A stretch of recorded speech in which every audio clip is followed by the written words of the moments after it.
অপরূপ বাংলার মতো নয় রে।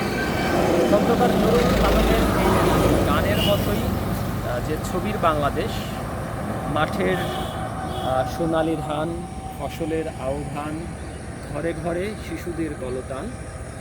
যদি ভুল না করে থাকি যে এই গানের মতোই যদি একটি গ্রাম আপনি দেখতে চান, তবে এই জায়গাটি যেখানে দাঁড়িয়ে আছি, এই মুন্সিগঞ্জের এই রাস্তা ধরে হয়তো কোনো দূরের গ্রামে এগিয়ে গেলে আমরা ঠিক এই ধরনের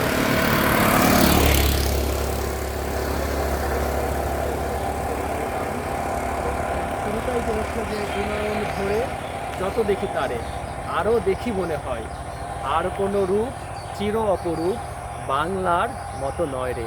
সত্যি এই বাংলার দৃশ্যটা আসলে কারোর মতো যে নয়, সেই বিষয়টি এখন এই মুহূর্তে আমি উপলব্ধি করতে পারছি। হয়তো আর কিছুক্ষণ পর যদি ঝুম বৃষ্টি আসে, এখন বর্ষাকাল, আজকে বর্ষাকালের দ্বিতীয় দিন, মানে আষাঢ় মাসের আজকে 2 তারিখ।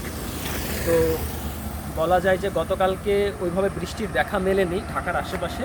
তো আমরা বর্ষা উদযাপনের জন্য অধীর আগ্রহে বসে আছি যে এই ধরনের রাস্তায় থাকা অবস্থাতেই যদি একটু ঝুম বৃষ্টি আসে তাহলে বেশ মজার দৃশ্য উপভোগ করা যাবে। আর ফাহিম তো এই রাস্তা দেখেই পুরো অবাক যে ওর অবস্থা এখান থেকে যাবেই না কোনো দিন কখনো। তো আমিও সব বুঝতে পারলাম। আর এই বুঝতে পারার পর আমরা যাচ্ছিলাম অনেক দূরে ওদিকে, কিন্তু এই দৃশ্যটি দেখার পরে আসলে মনে হয়েছে যে আমরা যেখানেই যাই না কেন এই সুন্দর জায়গাটি যদি না দেখতে পাই, এই ধরনের যে গাছগুলো যেভাবে নুয়ে পড়েছে, আবার এই সবুজ যে এতটাই সবুজ, এতটাই পরিপূর্ণতা পেয়েছে সবুজের, সাবধানে পানি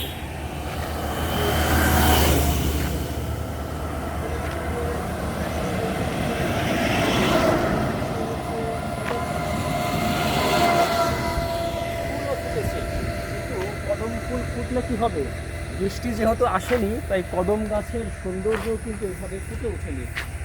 ঋতু বৈচিত্র্যে অনেক পরিবর্তন ঘটেছে।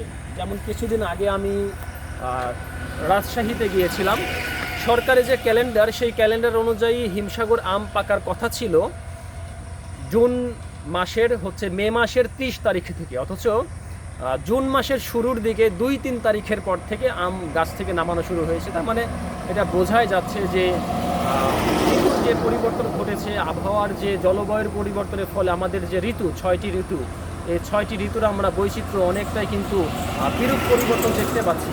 আর এই মুহূর্তে যে এত সুন্দর দৃশ্যের মাঝে দাঁড়িয়ে আছি, বর্ষাকালে এখন যদি বৃষ্টি না হয় তাহলে এই দৃশ্যটা কেমন একটু ফাঁকা ফাঁকা মনে হয়। যদিও খুব দারুণভাবে হাঁটতে পারছি, গুনগুন করে হয়তো আপনি পারবেন, কিন্তু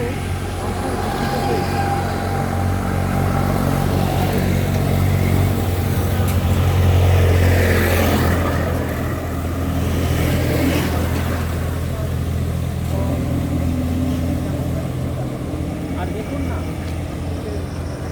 ভেতর চোখ থাকতে হারিয়ে যাবে, এইভাবে পুরো গাছপালা। বকবকানি তো অনেক করা হলো, কিন্তু আপনারা তো নিশ্চয়ই বকা দেবেন, কারণ আমি এত কথা বলছি কিন্তু এই ঠিকানা কোথায় সেটি বলছি না।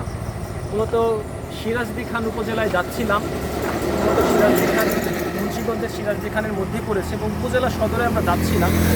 ঠিক যাওয়ার পথে মনে হলো যে এই রাস্তা, এই গাছ, পাশে যে খাল, মাঝে মাঝে দেখছিলাম যে খালের মধ্যে এই দৃশ্যগুলো যদি একটু দেখি তাহলে সামনে ভ্রমণের উৎসাহ আরও অনেক বাড়বে। আর আজকে বলা যায় যে অনেক দিন পর শহর থেকে বের হওয়া, আজকে সকাল হয়তো 8:30টার মতো বাজে এখন। আর এত সকালে এখানে আসার বিষয় হচ্ছে যে সকালবেলা সবাইকে ঘুম থেকে আগে উঠতে হবে, যদিও আমরা উঠতে পারি না, আমার মামা উঠতে পারে না, আমিও উঠতে পারি না। যাই হোক, কিন্তু আজকে খুব জোর করে আর কি, নিজের উপর যত কষ্টই হোক। এই গাছগুলো দেখছেন, ঠিক গেল যে বৈশাখ মাস, এইরকম গাছগুলোতে কিন্তু পাখির অনেক বাসা ছিল। বৈশাখ মাসে জানেন যে পাখিরা বাসর করে, বৈশাখ মাসে একটা গানে আছে, বৈশাখ মাসে পাখিরা গড়ে যে বাসর। বিভিন্ন গানের সূত্র মতোই এই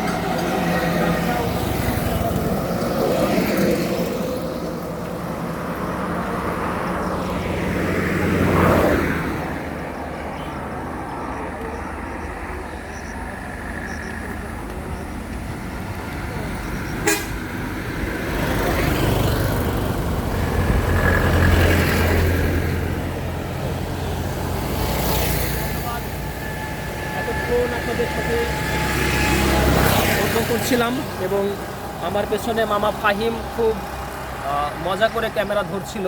আমার খুব পেরেশানি হচ্ছিল যে আপনাদের কি দেখাবো কি বলবো, কিন্তু ফাঁকে ফাঁকে মনে হচ্ছে ফাহিম খুব দৃশ্যগুলো দেখে দিচ্ছে। যাই হোক, তো মজা করছে, আমারও মজা হচ্ছে অনেক আজকে। এতক্ষণ আপনাদের সাথে ছিলাম আব্দুল কাদের নাহিদ। আজকে এই পর্যন্ত। আমাদের বকবকানি কেমন লাগছে সেটা একটু জানাবেন, তাহলে হয়তো বকবকানি আরও বাড়বে ভবিষ্যতে। ধন্যবাদ সবাইকে।